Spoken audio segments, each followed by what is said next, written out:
मेरे एक दोस्त हैं, उन्हें हार्ट अटैक हुआ। उनके बेटे ने मुझसे फ़ोन करके कहा कि पापा 1 महीने से बीमार हैं अंकल, मैं बहुत परेशान हूँ। मुझे बड़ा दुख हुआ और ये शेर हुआ। सुने ये शेर, मैं कोई बहुत बड़ा शेर नहीं, लेकिन ये एक वारदात है और सबकी शिरकत चाहूँगा। सुनिएगा।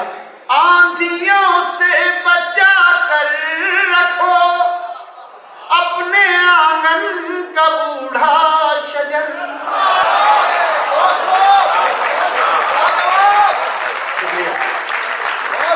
आंधियों से बचा कर रखो अपने आंगन का बूढ़ा शजर।